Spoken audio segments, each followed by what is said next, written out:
Today, we're going to talk about climate models, and the goal of this video is to describe the content and purpose of a climate model and explain how to test the accuracy of a climate model.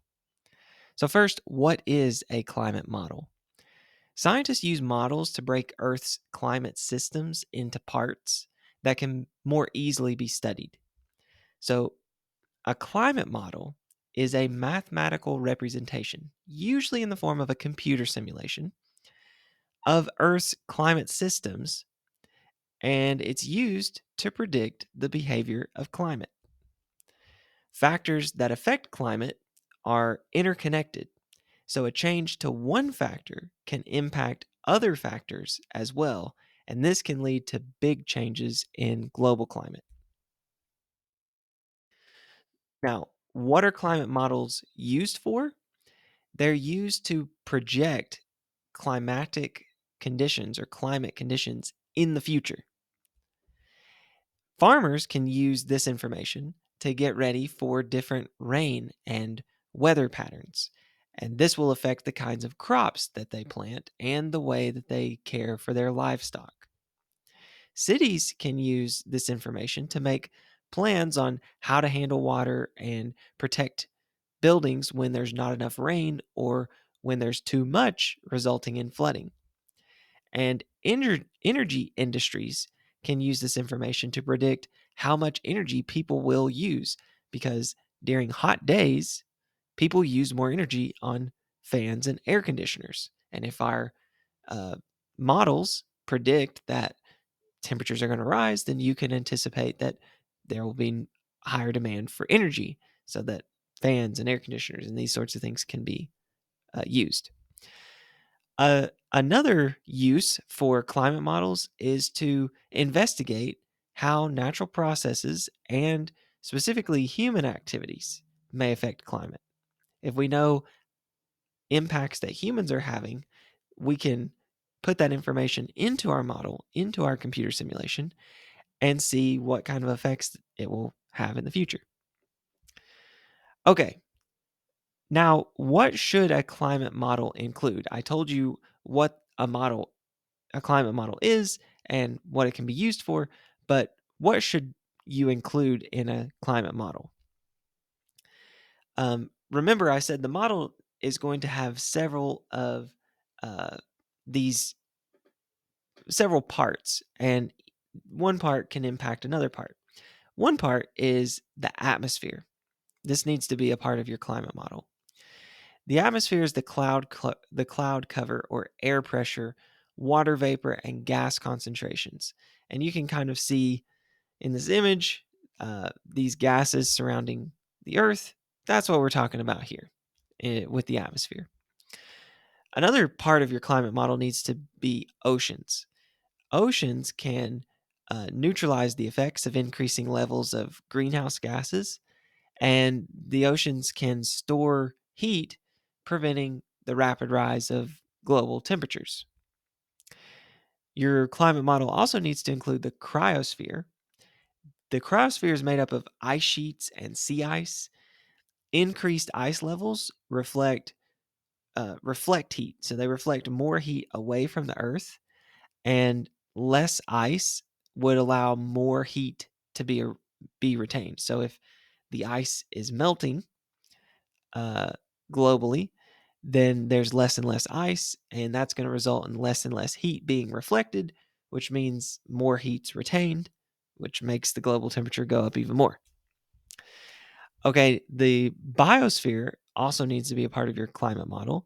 The biosphere is the level of plant cover on Earth, and this is going to impact the amount of carbon that's in the atmosphere because of photosynthesis and cellular respiration. Your climate model should also include human activity. This would be things like deforestation and carbon emissions when we burn fossil fuels. Uh, so, deforestation, carbon emissions, putting carbon into the atmosphere, this is a human activity that needs to be a part of your climate model. There should also be, or you should also consider external influences. This would be energy variations from the sun. For example, sunspots.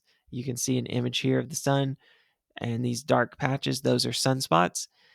Um, your model needs to include those because that's going to affect the amount of heat that's hitting Earth and what part of the Earth. And also the levels of CO2 that's released during volcanic eruptions. So variations in the sun and when you factor in volcanic eruptions, these are the sorts of external influences that your climate model should include. Last should be biogeochemical cycles. And here we're going to focus specifically on the relevance of the carbon cycle. That's very significant in your climate model. And so you have to factor in the carbon cycle as part of your model. But other cycles like the nitrogen cycle and the water cycle and so on, other cycles can impact the climate as well. Okay, to finish up, let's talk about how climate models are tested. Scientists see how well their models predict climate changes that have already occurred in the past. And the idea here is you can use a graph to see if your climate model accurately predicts um, what we know occurred in the past. So in the graph here, this orange line that you see, that's our actual observations.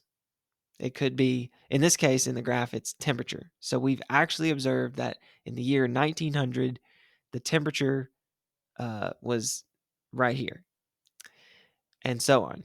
So the orange line shows you our actual observations.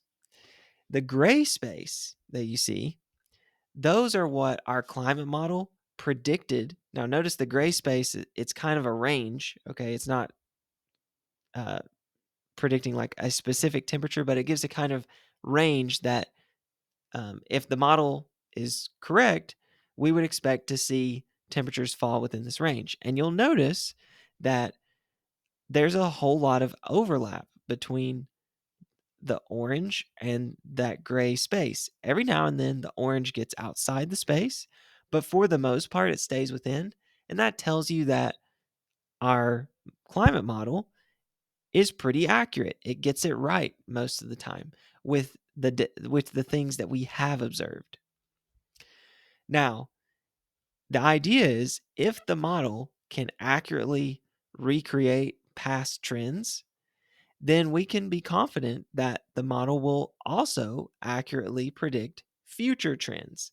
And that's what you can see in the graph here. The orange line stops. So we're in the year about 2023 right here. So this goes to current day and it stops. This is where our observations end. We don't know what the temperatures are going to be tomorrow. But when we look at what our climate model predicts, what it projects, um, you can see there's two kinds of ranges here. One is if we start lowering our emissions of carbon dioxide into the atmosphere, then we can expect that the temperatures are still going to rise. You see the green part is still going up, but they're not going to rise as much as if we just continue to pump more and more carbon into the atmosphere through higher emissions.